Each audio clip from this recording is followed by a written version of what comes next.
नमस्कार साथियों, मेरा नाम है मनीष भारती और आप देख रहे हैं संस्कृति आईएएस यूट्यूब चैनल। साथियों, आज जिस टॉपिक पर हम बात करने वाले हैं वह आपके जीएस का पेपर 2 से जुटेगा, ठीक है। और उसमें जो न्यायपालिका का सेगमेंट है वहां से जुटेगा, तो आप उसके हिसाब से इसे पढ़िए। अदालतों में 5 करोड़ से ज्यादा मामले लंबित हैं।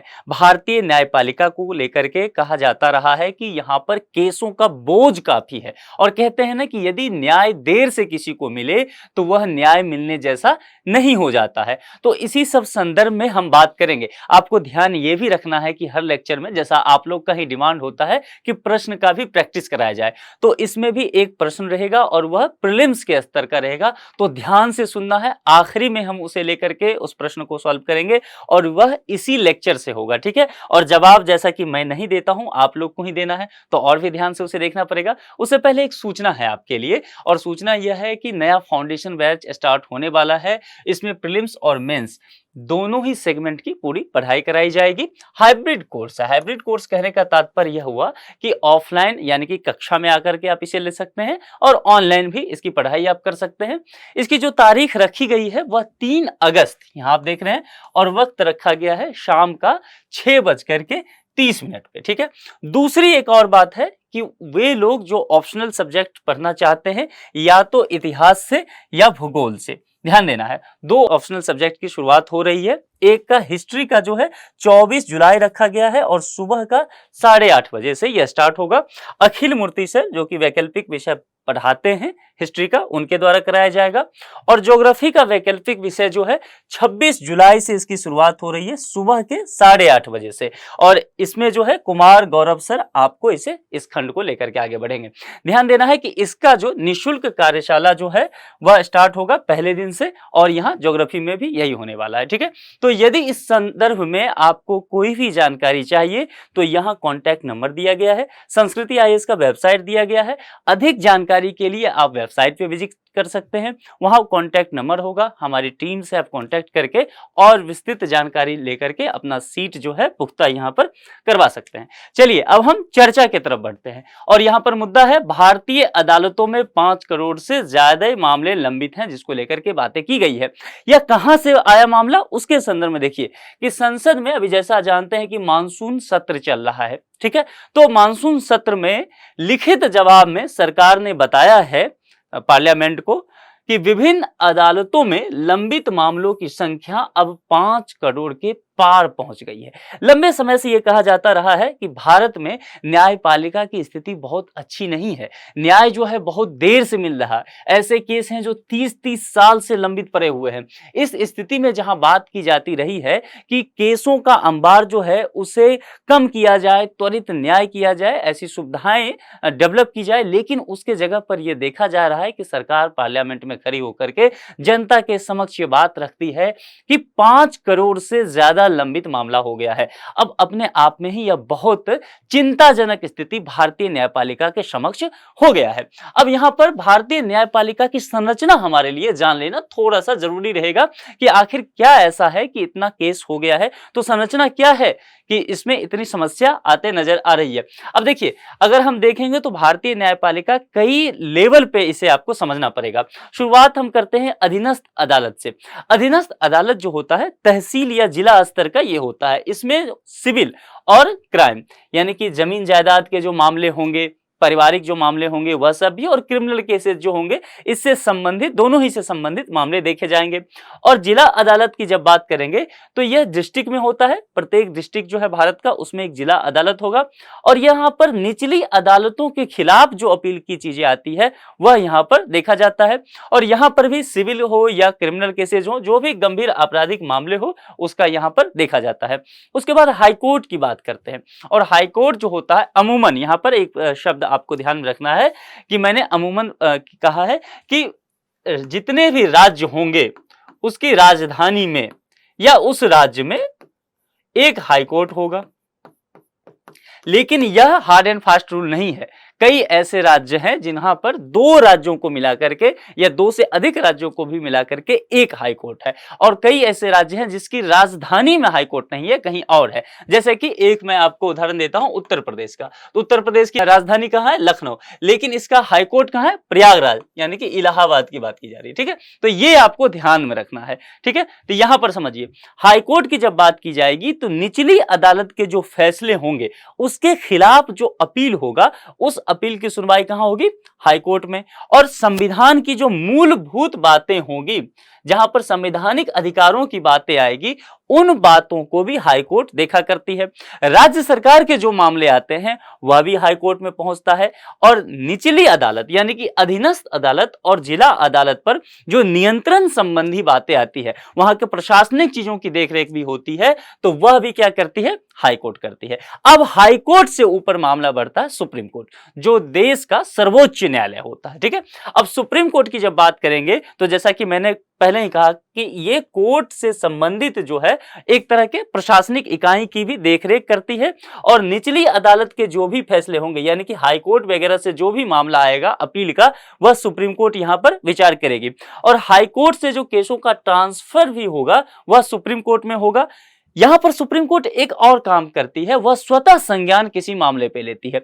उदाहरण के लिए मैं आपको बताऊंगा अभी मणिपुर का। मणिपुर में जो अभी हिंसा हुआ है महिलाओं के खिलाफ, उसमें क्या किया है? सुप्रीम कोर्ट ने स्वतः संज्ञान उस मामले पर ले लिया है, और डी.वाई. चंद्रचूड़ साहब जो है हमारे CJI, उन्होंने राज्य सरकार, मणिपुर राज्य सरकार को और केंद्र सरकार को नोटिस जारी भी किया है और सख्त कार्रवाई करने का निर्देश भी दिया है। तो यह भी सुप्रीम कोर्ट किया करती है। और एक चीज और है, PIL जनहित याचिका जिसको कहते हैं, तो PIL जो है वह भी मामले उसके जो होते हैं वह सुप्रीम कोर्ट देखा करती है। तो यह एक तरह से संरचना हो गया। अब इससे हम आगे बढ़ेंगे और देखेंगे कि कितने मामले लंबित है, उसको हम देख लेते हैं। देखिए किन अदालतों में कितने मामले लंबित हैं। अब किन अदालतों में, तो सबसे पहले हम संरचना देख लिए इसलिए कि अधीनस्थ न्यायालय क्या होगा, जिला न्यायालय क्या है, हाई कोर्ट क्या है, सुप्रीम कोर्ट क्या है, तो समझने में अब आपको यहां से आसानी होगी। ठीक है, तो नीचे से शुरुआत करते हैं। सबसे पहले हम जिला तालुका अदालत पर पहुंचते हैं। तो देखिए यहां पर 4.31 करोड़ मामले लंबित हैं, यानी कि आप देख सकते हैं कि सबसे ज्यादा केसेस जो है यहां पर जिला अदालत में है। यहां से अगर हाई कोर्ट की तरफ बढ़ेंगे तो 59.78 लाख, तो तकरीबन 60 लाख की जो केसेस हैं यहां हाई कोर्ट में पेंडिंग है। वहीं सुप्रीम कोर्ट जो कि सर्वोच्च न्यायालय है, यहां केस कम से कम होना चाहिए था, लेकिन यहां भी 69,768 मामले सुप्रीम कोर्ट में लंबित हैं। अब जरा ये देख लीजिए, इतने अगर आंकड़े हों, और यह जो है सुप्रीम कोर्ट के आंकड़े 1 जनवरी 2023 तक का लिया गया है, और इसमें हाई कोर्ट और जिला तालुका अदालत के जो आंकड़े हैं वह 13 जनवरी 2023 तक का लिया गया है, और हम अभी जुलाई के महीने में है, वो भी खत्म होने वाला है। तो आप समझ लीजिए केसेस की संख्या यहां से और भी अधिक बढ़ते ही जा रही है। निचली अदालतों में 4 करोड़ से ज्यादा केसेस पेंडिंग है। देखिए सबसे बड़ी समस्या जो है ये निचली अदालतों का है। यहां पर आप देख ही रहे हैं आंकड़ा, क्रिमिनल केस यदि इसमें देखें तो 3.25 करोड़ है। क्रिमिनल केसेस की बात की जा रही है, यानी कि देखिए अगर ये क्रिमिनल केसेस यहां पर है और ये लंबित है, तो यहां पर अपराध कम होने की गुंजाइश नहीं नजर आएगी, क्योंकि यहां पर ये लंबित है, जो अपराधी हैं खुलेआम घूम रहे हैं, तो अपराध और बढ़ेगा। ठीक है, इसका एक जो है कनेक्शन आप इस तरह से भी देख सकते हैं। और 71% केसेस ऐसे हैं, 71%, जो 5 साल से भी ज्यादा पुराने हैं। ये आपको यहां पर आप देख सकते हैं, ये इस तरह की स्थिति भयावह बनी हुई है।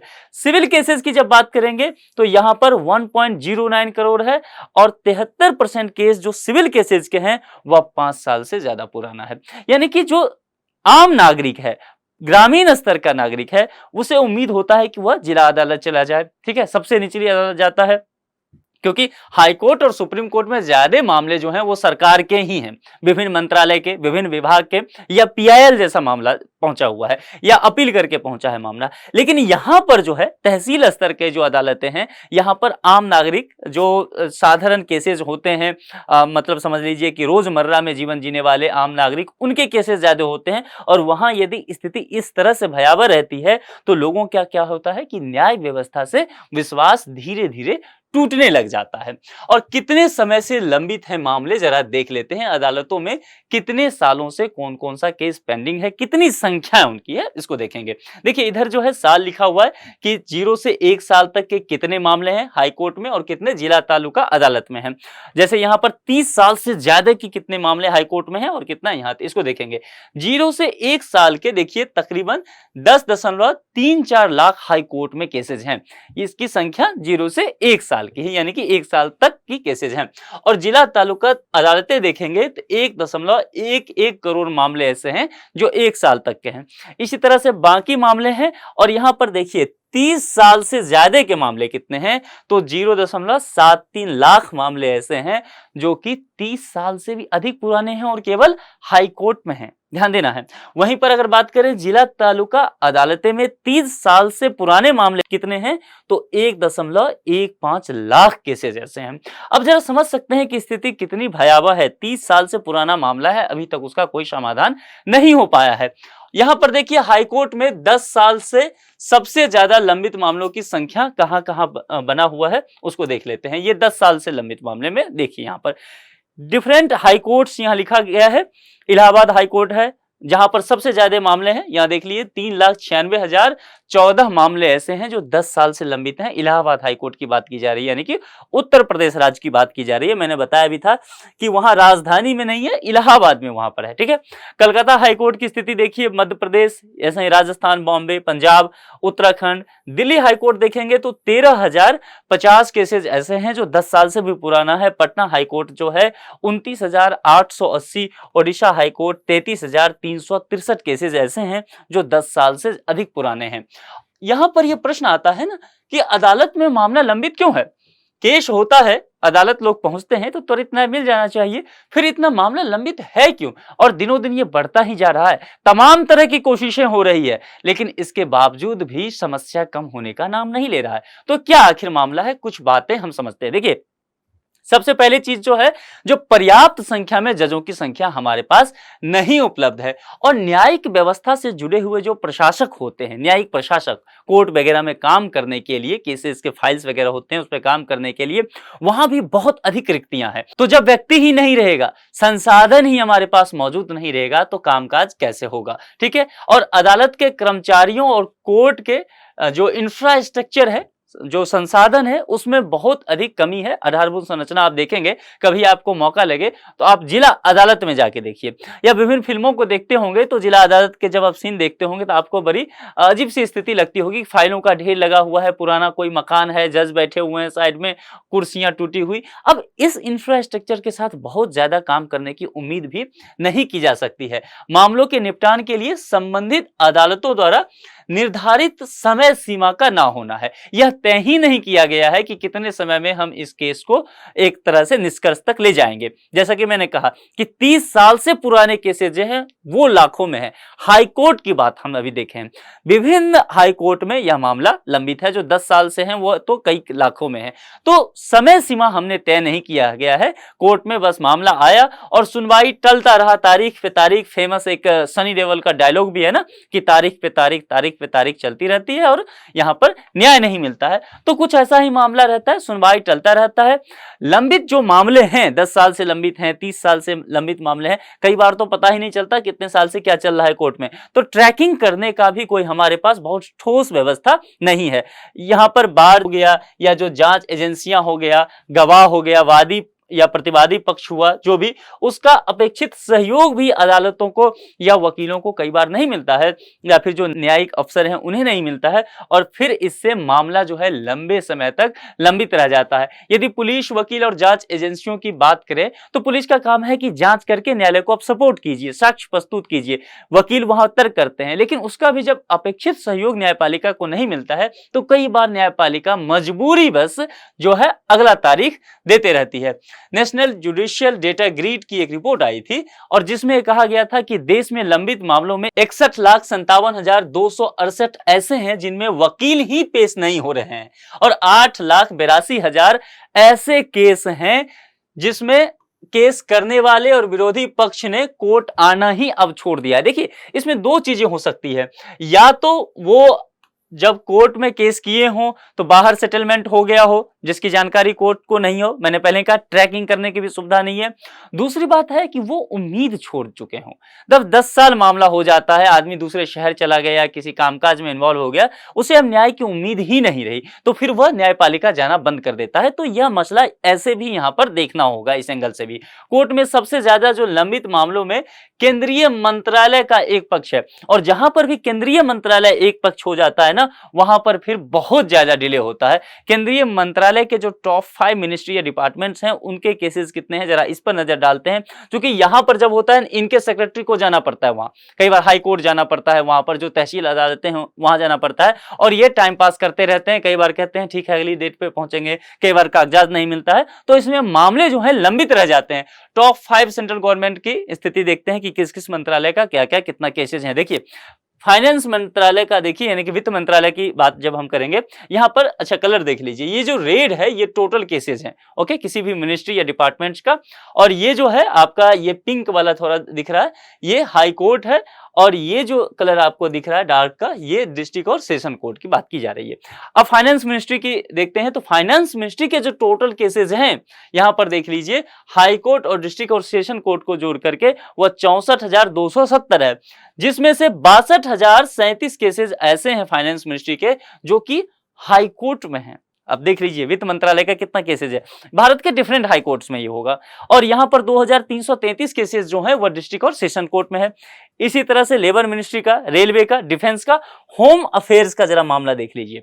होम अफेयर्स जबकि जल्दी यहां पर तुरंत कार्रवाई होने चाहिए, लेकिन उसके मामले देखेंगे टोटल तो 20,022 केसेस हैं, 18,369 जो तो हाई कोर्ट में है, और यहां पर 1,653 मामले जो हैं वह डिस्ट्रिक्ट एंड सेशन कोर्ट्स में है। तो जब मंत्रालय या डिपार्टमेंट इन्वॉल्व होता है केंद्र सरकार का, तब ऐसा माना जाता है अमूमन कि उनका सहयोग बहुत अधिक नहीं होता है, मामले बहुत लंबित चलते जाते हैं और फिर केस का ढेर लग जाता है।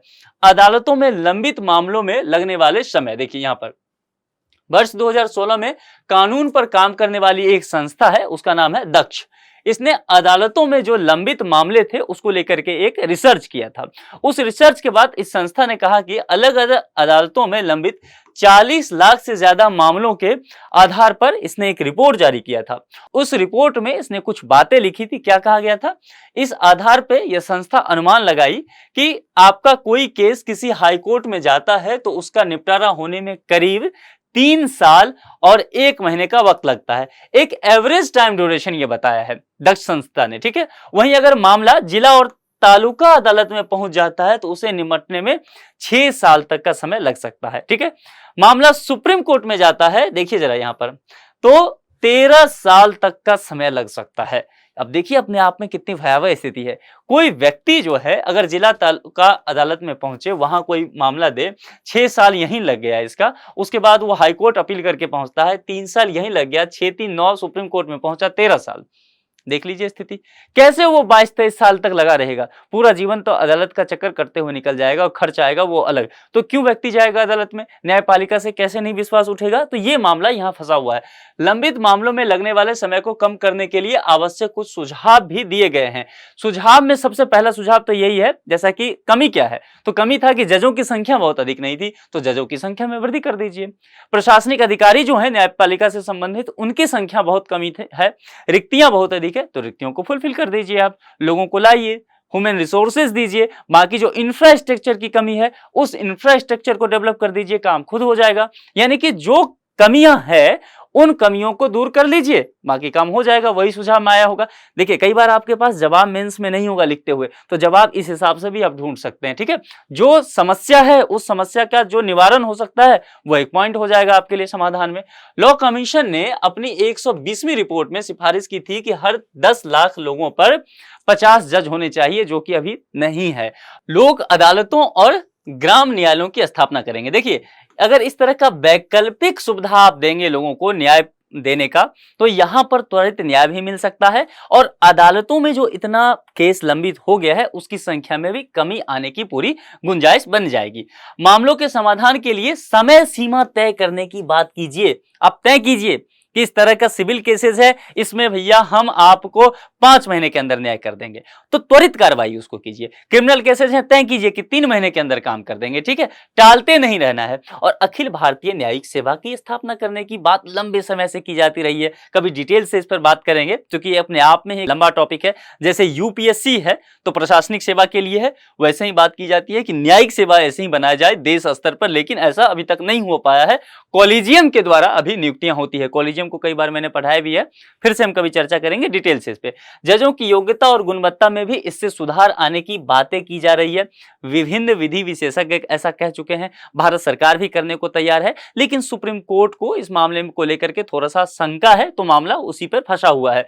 सूचना और प्रसारण प्रौद्योगिकी का इस्तेमाल करना आज के समय में बहुत जरूरी है। आपको ध्यान हो तो कोविड के दौरान जब न्यायपालिका बंद था, काम नहीं हो पा रहा था सब जगह, तो लाइव काम हुआ है ना, ऑनलाइन काम हुआ, अदालतें लगी, अभी भी लाइव स्ट्रीमिंग होता है। ट्रैकिंग के लिए जो इंफ्रास्ट्रक्चर डेवलप किया जा रहा है, जब से ये जज बने हैं चंद्रचूड़ साहब सुप्रीम कोर्ट के चीफ जस्टिस, ये काफी प्रोग्रेसिव माइंड के हैं और लगातार इस चीज को लेकर के लगे हुए हैं, इंफ्रास्ट्रक्चर को डेवलप कर रहे हैं। कई बार तो इन्होंने क्या किया है, उतना हम डिटेल से अभी अदालत का कार्रवाई आपको नहीं बताएंगे, नहीं तो आपके लिए उतना जरूरी भी नहीं है, लेकिन लिस्टिंग वगैरह की प्रक्रिया में काफी सुधार किया गया है, केस का डायरी वगैरह होता है, उन सब में काफी इन्होंने काम किया है, तो इससे भी काफी फायदा हुआ है। बाकी बहुत सारे न्यूज़पेपर में आर्टिकल वगैरह आएगा, तो आप इसको जरूर पढ़िए ताकि आपकी समझ इस विषय पर बेहतर हो सके।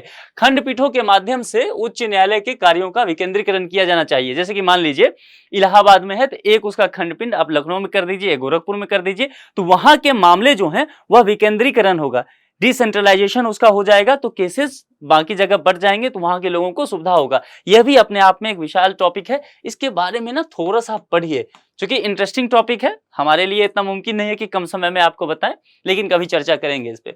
जजों की नियुक्ति में न्यायपालिका व कार्यपालिका के बीच जो टकराव करने का प्रयास है, उस पर काम किया जाना चाहिए। और राष्ट्रीय न्यायिक नियुक्ति आयोग, इसको लेकर के मैंने पहले ही कहा, इसको लेकर के बातें हुई थी, सरकार इसको बिल के लाई थी, इसके बारे में थोड़ा सा पढ़िए और मुझे कमेंट बॉक्स में बताइए कि ये मामला क्या है, ठीक है। सरकार इसको लाई भी थी, लेकिन सुप्रीम कोर्ट यहाँ पर नाराज नजर आई थी, ठीक है। इस मामले पर आपको पढ़ के ये आपका होमवर्क रहा आज के लिए। इस मुद्दे पर जैसा मैंने कहा एक प्रश्न हम करेंगे और प्रश्न का वक्त अब आ गया है। प्रीलिम्स का स्तर का प्रश्न है, जवाब मैं नहीं दूंगा, जवाब आपको ही देना है। ध्यान से देखिए, निम्नलिखित में से किस हाईकोर्ट में, ध्यान देना है, किस हाईकोर्ट में 10 लाख से लंबित मामलों की संख्या सर्वाधिक है? 10 लाख से अधिक लंबित मामलों की संख्या यहां सर्वाधिक है, इसको देख लीजिए।